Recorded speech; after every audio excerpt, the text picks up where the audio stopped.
use the Laplace transform to find the inverse Laplace transform of 2s minus 1 over s squared times s plus 1 cubed. So some of you might notice that we're going to use the partial fraction decomposition method to solve this problem. So let me use that method. So we have 2s minus 1 over s squared times s plus 1 cubed equals a over s plus b over s squared plus c over s plus 1 plus d over s plus 1 squared plus e over s plus 1 cubed. So you have to account for every single factor you have. So for this one, you have s squared, so you have to account for every single s that's lower than second power. Same for this one. Now the LCD is s squared times s plus 1 cubed.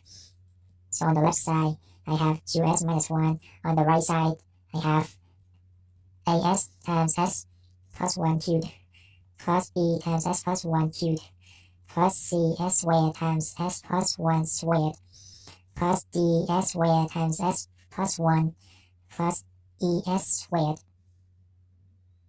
Okay. Now I'm going to use the limits here. So let's s approach negative 1. Let's s approach 0 first. Then on the left side, I have negative 1. On the right side, it eliminates this, and this, and this, so we left with b. So very quickly, I get the value for b, which is negative 1. Now let s approach negative 1. On the left side, I have negative 3. And on the right side, it eliminates this, and this, so we left with e, just e. So that's all I can use for the limit. Now we have to fall back to equating coefficient. So let's take a look at the leading coefficient of s cubed. On the left side, we have 0, as we have nothing for the s to the key third power. On the right side, well, actually, we're going to take a look at the leading coefficient of s to the fourth, because that's the highest exponent. So on the left side, we still have 0. On the right side, we have, and you could distribute this out, but I like to leave it like this because it's very easy to see. So you have a s to the fourth, so we have a. For this one, just s cubed. This one, we have c, so we have a plus c. That's it. Now let's take a look at the leading coefficient of s cubed. On the left side, we have 0. On the right side, we have, so distribute this out, we have s squared plus 3, s cubed plus 3s, let me write it out, you can see. We have s cubed plus 3s squared plus 3s plus 1, right? So we have 3a. For this one, do the same thing, s cubed plus 3s squared plus 3s plus 1. So we have b. For this one, s squared plus 2s plus 1. We have 2c. For this one, plus d. That's it. So let's see, we have, what do we have here? So we still have a lot of variables here, so we have to go furthermore. Let's take a look at the leading coefficient of s to the first. No, well, let's take a look at the leading coefficient of s to the second power. On the left side, we have 0. On the right side, we have 3a. Okay, so you have as times 3s, which is 3as squared. For this one, 3b. For this one, c. This one, d. Plus e. Okay. Oh my god, look at that mess. Let's go further. Let's take a look at the leading coefficient of s to the first. On the left side, we have 2. On the right side, we have a plus b plus 3b. Okay, so we know a. Then we know b, so we can find a very quickly, which is 5.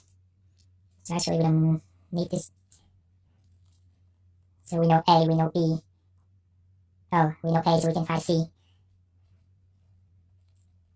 So c equals negative 5.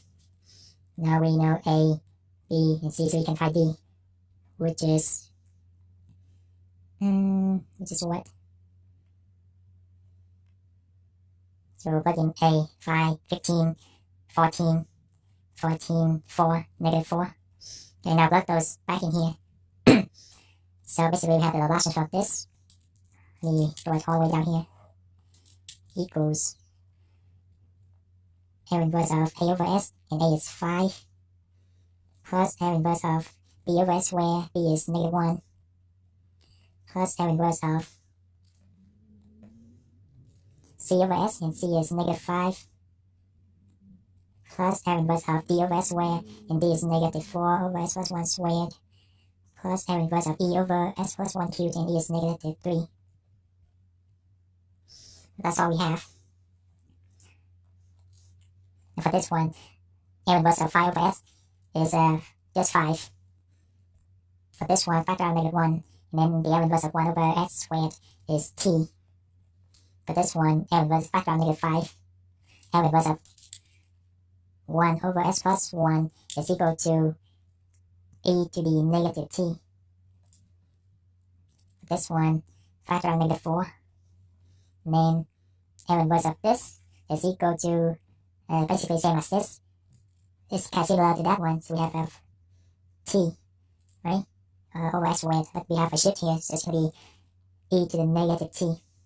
Then factor out negative 3, L inverse of 1 over s plus 1 cubed. So let's say we have s cubed and it's almost t squared, unless we have 2 on top. So what I did was I multiplied by 2 on top and bottom. So basically I just multiplied by 1. And for this one, this is a form of t squared, and we have a negative 3 half. And since we have the shift here, the translation here says we do have e to the negative t. Okay? So this is your final answer eventually. That's it. If you find the video is helpful, feel free to give it a like, share, and subscribe to my channel in order to receive the most current videos. Don't forget to hit the bell so that you won't miss anything. I'll see you next time.